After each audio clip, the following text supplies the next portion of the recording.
Hello student, मैं आपके अपने YouTube channel home science junction पर आपका स्वागत करती हूँ। मैं आपको करूंगी बिहार पीजीटी होम साइंस के लिए कुछ इंपॉर्टेंट एमसीक्यू क्वेश्चन जो कि आपके बिहार एस्टेट के लिए भी काफी हेल्पफुल रहेंगे।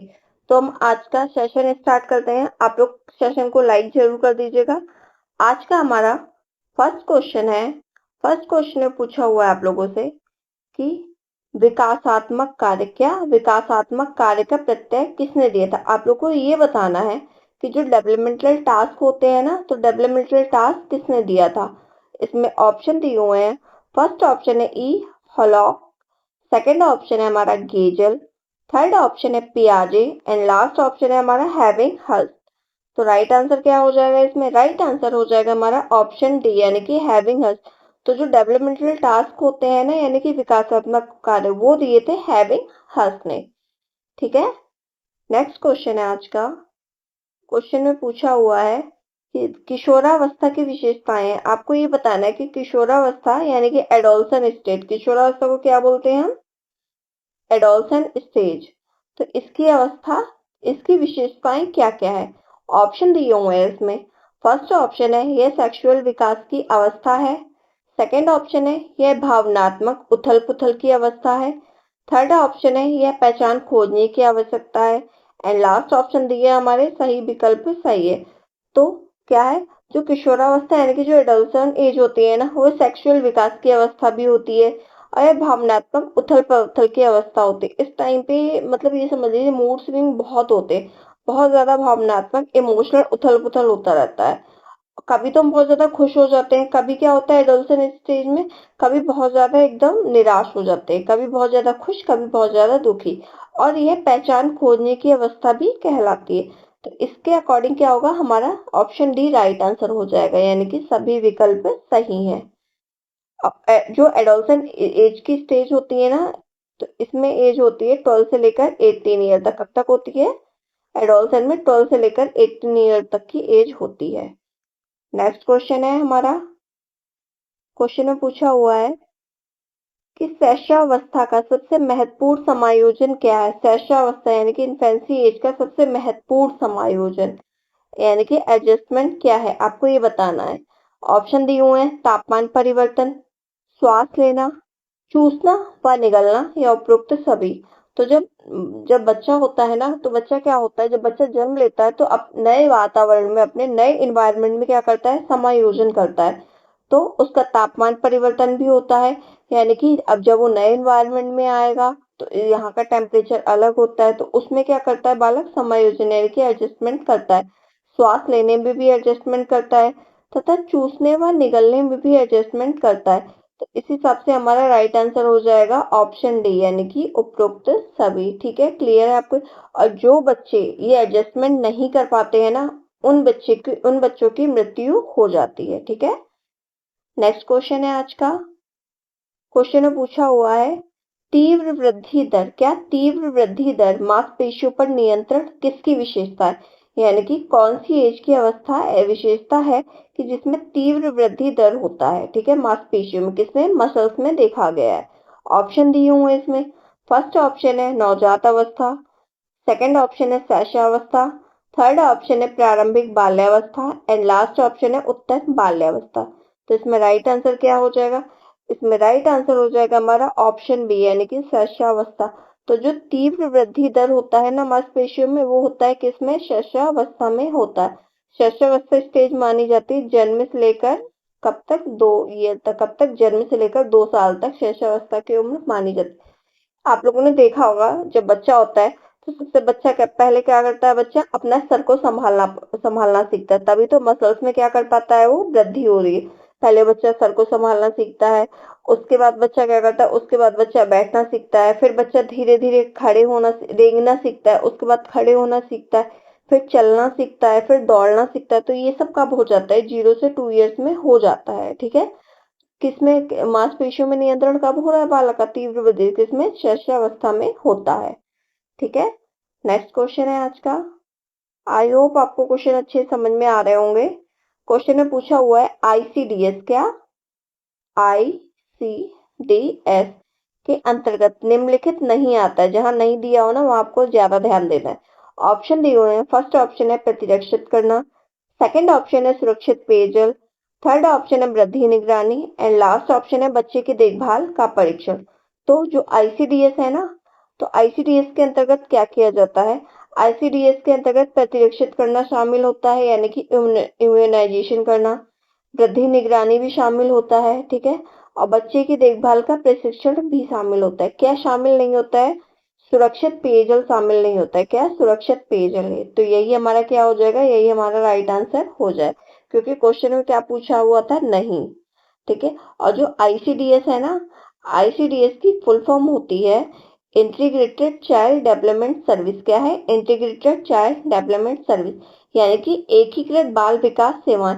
और इसकी स्थापना की गई थी 2 अक्टूबर 1975 में। आईसीडीएस की स्थापना कब की गई थी? 2 अक्टूबर 1975, ये अक्टूबर है, 2 अक्टूबर 1975 को इसकी स्थापना की गई थी। और फुल फॉर्म मैंने इसको बता दी आपकी, इंटीग्रेटेड चाइल्ड डेवलपमेंट सर्विस, यानी कि एकीकृत बाल विकास सेवाएं। और आईसीडीएस के कुछ उद्देश्य थे। ये उद्देश्य थे कि जन्म से लेकर 6 साल तक के जो बालक है ना, उनके जो हेल्थ स्तर होता है ना, यानी कि उनके स्वास्थ्य स्तर में सुधार करना, और इम्यूनाइजेशन प्रोग्राम में सहयोग प्रदान करना, और उनको एक बैलेंस डाइट देना एवं पोषण एवं स्वास्थ्य में शिक्षा देना, ठीक है, आज शिक्षा को प्रदान करना। क्लियर है आपको? और क्वेश्चन जो भी आपको इंपॉर्टेंट फैक्ट जुड़े हुए लगते हैं ना, जो मैं क्वेश्चन के अंदर एक्सप्लेनेशन दे, इसको आप लोग जरूर नोट डाउन कर लीजिए, क्योंकि आपके एग्जाम के लिए बहुत ही ज्यादा ये हेल्पफुल रहेंगे। नेक्स्ट क्वेश्चन है आज का। क्वेश्चन में पूछा हुआ है आप लोगों से, यूनिसेफ की स्थापना कब हुई? किसकी? यूनिसेफ की स्थापना कब हुई, आपको ये बताना है। तो इसमें ऑप्शन दिए हुए हैं। फर्स्ट ऑप्शन है 1945, सेकंड ऑप्शन है 1946, थर्ड ऑप्शन है 1947 एंड लास्ट ऑप्शन है 1948। तो इसमें राइट आंसर क्या हो जाएगा? इसमें राइट आंसर हो जाएगा ऑप्शन बी, यानी कि 1946। तो यूनिसेफ की स्थापना हुई थी 11 दिसंबर 1946 को। कब हुई थी? 11 दिसंबर 1946 को यूनिसेफ की स्थापना हुई थी। और इसका जो हेडक्वार्टर है ना, इसका हेडक्वार्टर है न्यूयॉर्क में। कहाँ है इसका हेडक्वार्टर? इसका हेडक्वार्टर है न्यूयॉर्क में। और यूनिसेफ की फुल फॉर्म होती है United nation children emergency fund, यानी कि संयुक्त राष्ट्र अंतर्राष्ट्रीय बाल आपातकालीन कोष। और यूनिसेफ के वर्तमान अध्यक्ष है ना, यानी कि सीईओ। क्या? यूनिसेफ के वर्तमान सीईओ यानी कि वर्तमान अध्यक्ष है कैथरीन रसेल। कौन है? Catherine Russell. नेक्स्ट क्वेश्चन है आज का। क्वेश्चन में पूछा हुआ है, विश्व स्वास्थ्य संगठन की स्थापना कब हुई? किसकी स्थापना पूछा है आपसे? कि विश्व स्वास्थ्य संगठन यानी कि WHO की स्थापना कब हुई? ऑप्शन दिए हुए इसमें। फर्स्ट ऑप्शन है 1940, सेकंड ऑप्शन है 1945, थर्ड ऑप्शन है 1942 एंड लास्ट ऑप्शन है 1954। तो हमें क्या करना होता है? हमें अक्सर क्या करना होता है? ऑप्शन के अकॉर्डिंग ही हमको आंसर देना है, क्योंकि हमारे एग्जाम होते हैं ओएमआर बेस्ड। तो हम अगर ऑप्शन के अकॉर्डिंग हम नहीं देंगे आंसर, तो ऐसा तो नहीं इन ऑप्शन को काट के हम कोई दूसरा अपना आंसर फिल कर दे, ऐसा हम नहीं कर सकते। तो हमें क्या करना है? जो ऑप्शन दिए हुए होते हैं ना, उसी के अकॉर्डिंग हमें आंसर देना होता है। तो आयोग ने इसका आंसर माना था 1945 को। क्या माना था? 1945 को इसका राइट आंसर माना गया था। और इस संगठन का जन्म जो है ना, अप्रैल 1945 से ही हो गया था, पर इसकी स्थापना हुई थी 7 अप्रैल। कब हुई थी इसकी स्थापना? डब्ल्यूएचओ की स्थापना हुई थी 7 अप्रैल 1948 को, ठीक है। और इसका हेडक्वार्टर है जिनेवा में। इसका हेडक्वार्टर है जिनेवा, यानी कि स्विट्जरलैंड में इसका हेडक्वार्टर है। और डब्ल्यूएचओ की फुल फॉर्म क्या होती है? वर्ल्ड हेल्थ ऑर्गेनाइजेशन, यानी कि विश्व स्वास्थ्य संगठन। और हर वर्ष 7 अप्रैल को, कब? 7 अप्रैल को क्या मनाया जाता है? विश्व स्वास्थ्य दिवस मनाया जाता है। और 2025 यानी कि 7 अप्रैल 2025 की डब्ल्यूएचओ की थीम थी स्वस्थ शुरुआत आशापूर्ण भविष्य। क्या थी? स्वस्थ शुरुआत, स्वस्थ शुरुआत एंड आशापूर्ण भविष्य, आशापूर्ण भविष्य। तो कई बार एग्जाम में क्या होता है, ये आपसे कभी थीम पूछ लेगा, कभी इसकी स्थापना पूछ लेगा, कभी ये पूछ लेगा कि WHO हर वर्ष कब, WHO मतलब विश्व स्वास्थ्य संगठन हर वर्ष कब मनाया जाता है, ठीक है। और कभी पूछ लेगा ये आपसे कि इसकी फुल फॉर्म बताइए। तो क्वेश्चन चाहे जैसे भी आ जाए, कितना भी घुमा के आ जाए, आपको उसका राइट आंसर पता होना चाहिए। नेक्स्ट क्वेश्चन है, क्वेश्चन में पूछा हुआ है सामुदायिक विकास योजनाएं निम्न पर केंद्रित होनी चाहिए।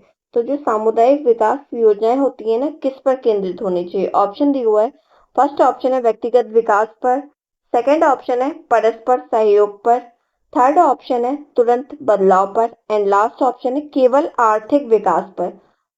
ठीक है, तो जो कम्युनिटी डेवलपमेंट प्रोग्राम होते हैं ना, यानी कि सामुदायिक विकास योजनाएं, ये होती हैं केंद्रित परस्पर सहयोग पर। किस पर केंद्रित होते हैं? ये परस्पर सहयोग पर केंद्रित होती हैं।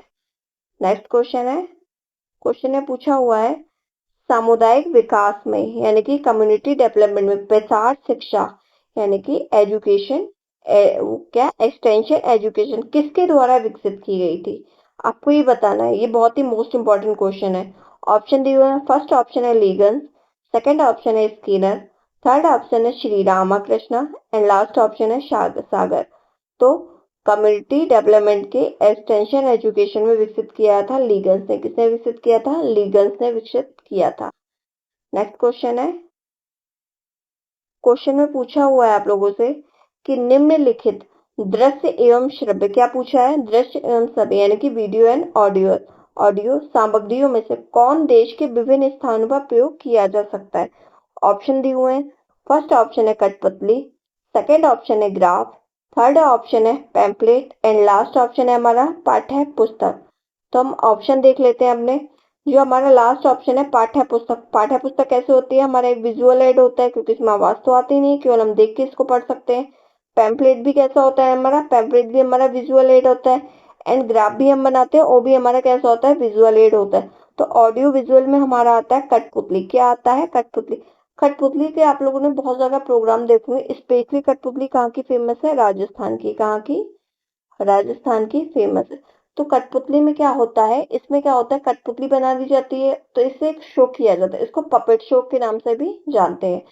तो इन कठपुतलियों में आवाज भी आती है। मतलब कठपुतली का पूरा एक स्टेज बनाया जाता है, उसमें कोई पीछे लोग खड़े होते हैं, वो क्या होता है? कठपुतली को मूवमेंट कर रहे होते हैं, और वही लोग पीछे से वॉइस दे रहे होते हैं। तो ये एक्सटेंशन एजुकेशन में एक संदेश देता है। ठीक है, क्या करता है? एक संदेश देने का कार्य करता है। तो कठपुतली बहुत फेमस है विभिन्न स्थानों पर। ठीक है, इंडिया के बाहर भी कठपुतली यानी कि पपेट शो हमारा बहुत फेमस है। नेक्स्ट क्वेश्चन है हमारा, क्वेश्चन में पूछा हुआ है दो व्यक्तियों के मध्य संचार को माना जाता है, यानी कि जब दो व्यक्ति आपस में बातचीत करते हैं तो उस संचार को क्या माना जाता है? ऑप्शन दिए हुए हैं। फर्स्ट है पारस्परिक संचार, सेकंड ऑप्शन है आत्म संचार, थर्ड ऑप्शन है जनता संचार, एंड लास्ट ऑप्शन है इनमें से कोई नहीं। तो जब दो व्यक्ति आपस में बातचीत करते हैं तो उस संचार को हम, यानी कि उस बातचीत को हम कहते हैं पारस्परिक संचार। क्या बोलते हैं? पारस्परिक संचार। ठीक है, और आत्म संचार होता है, आत्म संचार में व्यक्ति खुद से ही बात करता है। और जनता संचार में क्या होता है? कोई भी व्यक्ति होता है वो पूरी पब्लिक से यानी कि बहुत सारे लोगों से बात करते हैं। जैसे मोदी जी है, योगी जी है, जब अपना भाषण देते हैं तो क्या करते हैं? जनता संचार करते हैं। आपस में जब दो लोग बात करते हैं तो क्या होता है? पारस्परिक संचार होता है। नेक्स्ट क्वेश्चन है, क्वेश्चन में पूछा हुआ है गृह विज्ञान प्रसार शिक्षा का क्षेत्र है। कैसा क्षेत्र है गृह विज्ञान प्रसार शिक्षा का? आपको ये बताना है। तो इसमें ऑप्शन दिए हुए हैं। फर्स्ट ऑप्शन है व्यापक, सेकंड ऑप्शन आयामी यानी कि 2 डायमेंशन, सेकंड ऑप्शन है सीमित, एंड लास्ट ऑप्शन इनमें से कोई नहीं। तो जो गृह विज्ञान प्रसार शिक्षा का क्षेत्र ना, सीमित तो ये होता ही नहीं है और ना ही 2 डायमेंशन होता है। तो कैसा होता है? गृह विज्ञान प्रसार शिक्षा का क्षेत्र व्यापक होता है। कैसा होता है? व्यापक, यानी कि बहुत क्षेत्रों में फैला हुआ होता है। नेक्स्ट क्वेश्चन है आज का, क्वेश्चन में पूछा हुआ है एक प्रभावशाली विस्तार कार्यक्रम कब होगा? आपको ये बताना है।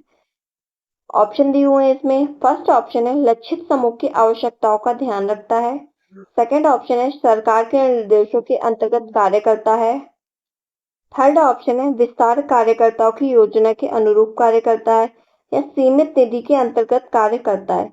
तो जो विस्तार कार्यक्रम होता है यानी कि जो एक्सटेंशन प्रोग्राम होते हैं ना, सीमित निधि में नहीं होता क्योंकि इसका क्षेत्र व्यापक होता है इतना, और विस्तार कार्यकर्ताओं की योजना के अनुरूप भी कार्य ये नहीं करता है, और ना ही ये सरकार के निर्देश पर कार्य करता है। तो ये कैसे कार्य क्यों करता है?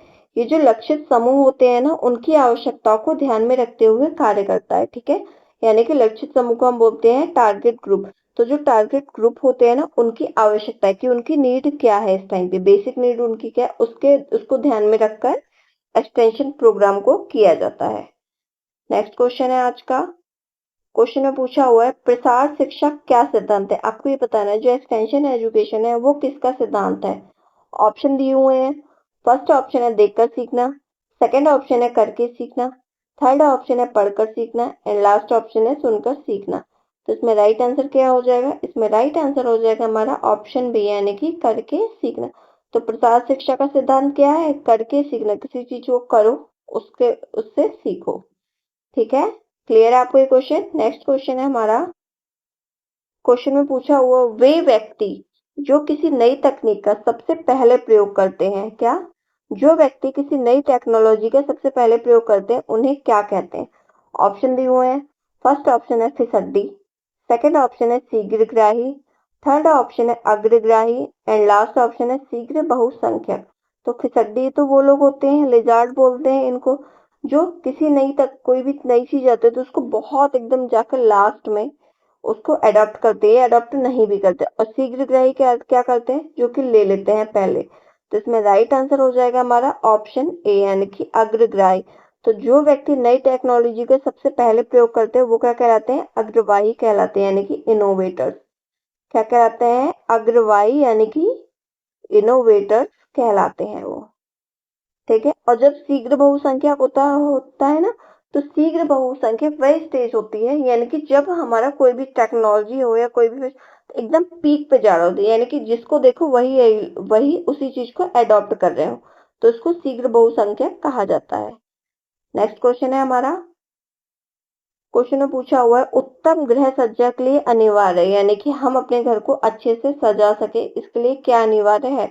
ऑप्शन है सौंदर्य बोध, सेकंड ऑप्शन है कीमती साधन, थर्ड ऑप्शन है अत्यधिक मेहनत, एंड लास्ट ऑप्शन है परिवार के सदस्यों की अधिक संख्या। तो गृह सज्जा के लिए ना परिवार के सदस्यों की अधिक संख्या से कोई मतलब नहीं होता है, ना ही अत्यधिक मेहनत से ज्यादा मतलब होता है, और ना ही कोई कीमती सामान से मतलब होता है। तो अगर हमारे पास बहुत सारे कीमती साधन भी है, हम बहुत ज्यादा मेहनत भी कर रहे हैं और हमारे घर में मेंबर भी बहुत ज्यादा है, अगर हमारे अंदर सौंदर्य बोध ही नहीं होगा तो हम गृह सज्जा कर ही नहीं पाएंगे। तो सबसे मोस्ट इम्पोर्टेंट क्या है?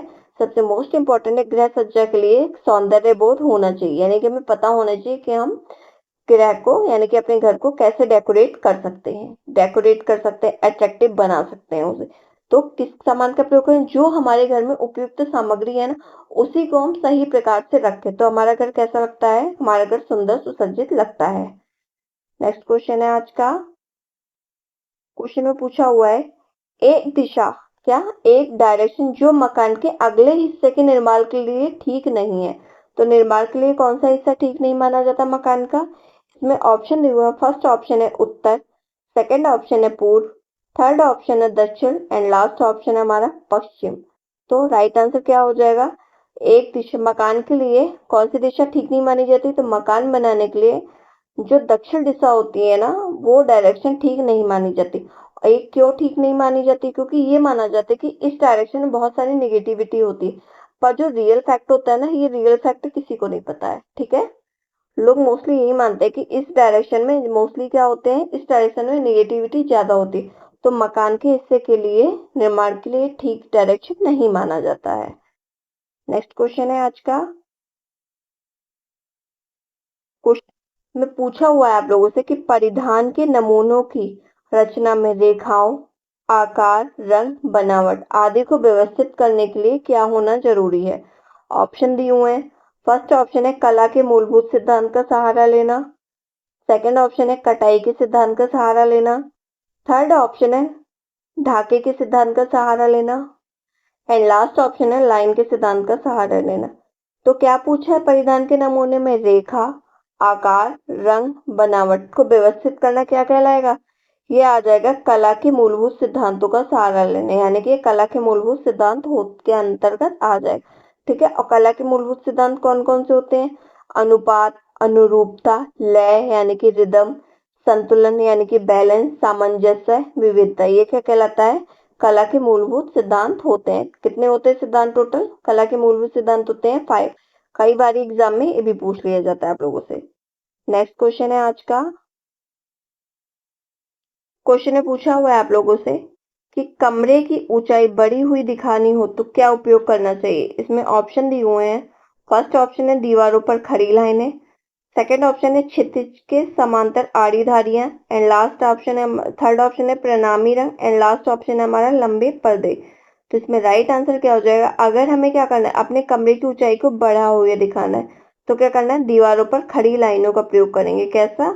हम दीवारों पर अपनी खड़ी लाइनों का प्रयोग करते हैं। तो ऐसे क्या होता है, जो लाइनें जाती हैं तो हमारा कैसे ध्यान देता है? तो हमारी आंखों की जो गति है ना, हमारी आंखों का मूवमेंट जाता है ऐसे सीधे सीधे। तो क्या होता है? कमरा हमारा क्या होता है? कमरा हमारा लंबाई में प्रतीत होता है। और इसी की तरह अगर हम देखें तो अगर ऐसे हो हमारा, तो इसमें कौन सी लाइन है? इसमें हमारी आड़ी रेखा यानी कि हॉरिजेंटल लाइन। तो ये क्या प्रतीत करते हैं? तो हमारी आंखों का मूवमेंट ऐसे जाएगा। तो ये क्या दर्शाएंगे? ये दर्शाएंगे कमरे की चौड़ाई। आप लोग दोनों देख ले, दोनों ही समझ लीजिए कि बॉक्स एक बराबर के हैं। ये लंबा प्रतीत होगा आपको, ये चौड़ाई में प्रतीत हो रहा हो। किसकी वजह से ये सब प्रतीत होता है? धारियों यानी कि लाइन की वजह से ये प्रतीत होता है। नेक्स्ट क्वेश्चन है आज का। क्वेश्चन ने पूछा हुआ है कि आंतरिक गृह सज्जा को प्रत्यक्ष रूप से प्रभावित करने वाला कारक कौन है? ऑप्शन दिए हुए हैं। फर्स्ट ऑप्शन है मकान की संरचना, सेकंड ऑप्शन है मकान का स्थान, थर्ड ऑप्शन है ए तथा बी दोनों, एंड लास्ट ऑप्शन है इनमें से कोई नहीं। तो इसमें राइट आंसर क्या हो जाएगा? इसमें राइट आंसर हो जाएगा ऑप्शन ए मकान की संरचना। कई लोगों को ऑप्शन सी राइट लग रहा होगा क्योंकि वो मकान का स्थान भी इसमें इंक्लूड कर, बल्कि पूछा गया है आंतरिक गृह सज्जा। क्या? आंतरिक गृह सज्जा को प्रत्यक्ष रूप से। तो अगर आंतरिक पूछा है तो इसमें हम मकान की संरचना देखेंगे। जो मकान का स्थान है ना, मकान का स्थान आ जाएगा हमारा बाह्य गृह सज्जा में। ठीक है, तो मकान की संरचना किस में आएगा? हमारा आंतरिक गृह सज्जा के अंतर्गत आ जाएगा। इस हिसाब से हमारा ऑप्शन ए हमारा राइट आंसर हो जाएगा। ठीक है। नेक्स्ट क्वेश्चन है। क्वेश्चन में पूछा हुआ है आप लोगों से कि घरेलू रसोई घर की योजना बनाते समय सही दिशा का चुनाव कैसे किया जाना चाहिए? यानी कि जब हम घर में खाना बनाते हैं, कोई कार्य करते हैं रसोई घर में, किचन में, तो सही डायरेक्शन कौन सा होना चाहिए? किसका? रसोई घर का।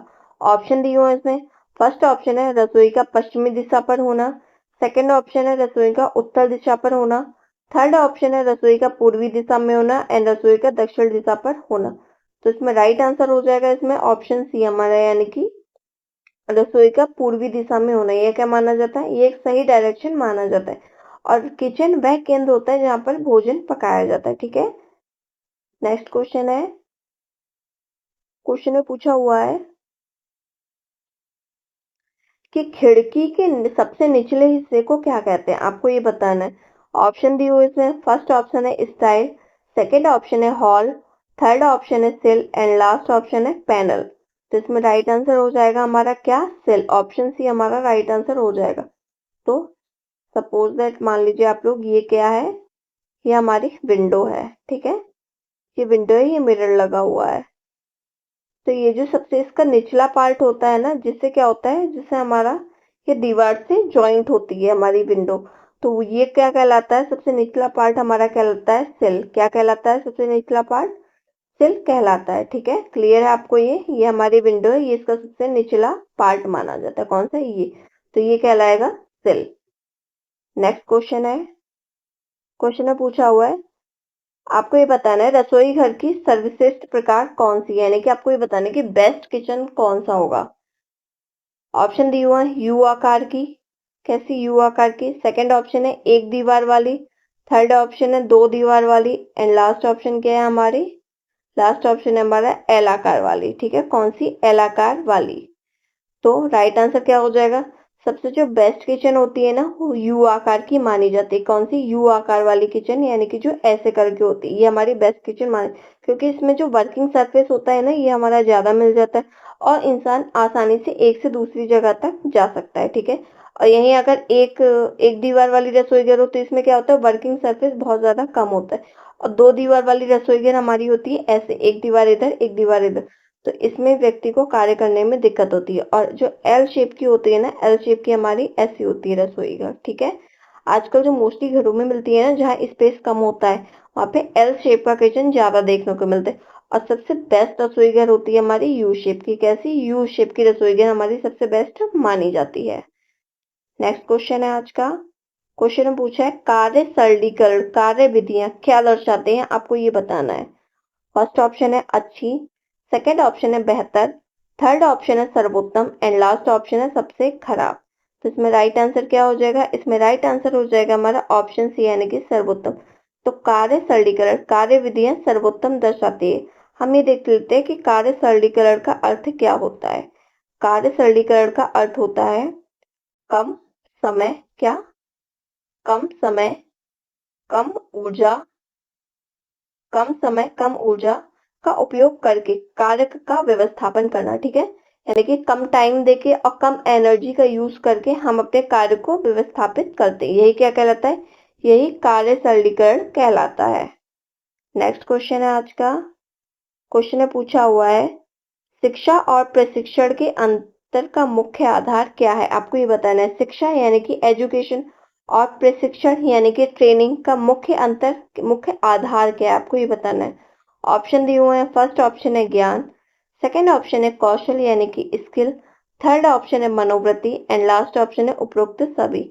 तो शिक्षा और प्रशिक्षण के अंतर का मुख्य आधार ज्ञान भी होता है यानी कि नॉलेज, स्किल भी होती है और मनोवृत्ति भी होती है। तो हमारा ऑप्शन डी हो जाएगा राइट आंसर, ठीक है। क्लियर है आपको? अगर आपको क्लास अच्छी लग रही हो तो आप क्लास को लाइक एंड शेयर जरूर कर दीजिएगा। नेक्स्ट क्वेश्चन है। क्वेश्चन में पूछा हुआ है लड़कों के लिए विवाह की निम्नतम वैधानिक आयु क्या है, आपको ये बताना है कि लड़कों की जो एज है ना मैरिज के लिए वो क्या मानी गई है। ऑप्शन दिए हुए हैं। फर्स्ट ऑप्शन है 24 वर्ष, सेकंड ऑप्शन है 21 वर्ष, थर्ड ऑप्शन है 18 वर्ष एंड लास्ट ऑप्शन है 23 वर्ष। तो इसमें राइट आंसर क्या हो जाएगा? इसमें राइट आंसर हो जाएगा हमारा ऑप्शन बी यानी कि 21 वर्ष। तो लड़कों के लिए विवाह की आयु कौन सी मानी जाती है? 21 वर्ष मानी जाती है। यहीं अगर लड़कियों के लिए देखें तो गर्ल्स के लिए विवाह की आयु कौन सी मानी जाती है? 18 ईयर, कौन सी? 18 वर्ष मानी जाती है, ठीक है। लड़कियों के लिए 18 वर्ष, लड़कों के लिए 21 वर्ष। नेक्स्ट क्वेश्चन है आज का। क्वेश्चन में पूछा हुआ है आप लोगों से कि वे परिवार जो माँ के नाम से चलते हैं, किसके नाम से? माता के नाम से चलते हैं, उन्हें क्या कहते हैं। ऑप्शन दिए हुए हैं। फर्स्ट ऑप्शन है मैट्रियार्कल फैमिली, सेकंड ऑप्शन है patriarchal family, second third option है पॉलीगॉइंस फैमिली एंड लास्ट ऑप्शन है पॉलीएंड्रस परिवार। तो इसमें राइट आंसर क्या हो जाएगा? जैसे कि नाम से ही पता चल रहा है माँ के नाम से चलेगा तो कौन सा होगा? मैट्रियार्कल फैमिली के अंतर्गत आएगा। मैट्रियार्कल फैमिली वो फैमिली होती है जो किसके? माँ के नाम से चलती है। और पैट्रियार्कल फैमिली कौन सी होती है? जो पिता के नाम से चलती है। किससे? जो पिता के नाम से चलती है वो होती है पैट्रियार्कल फैमिली।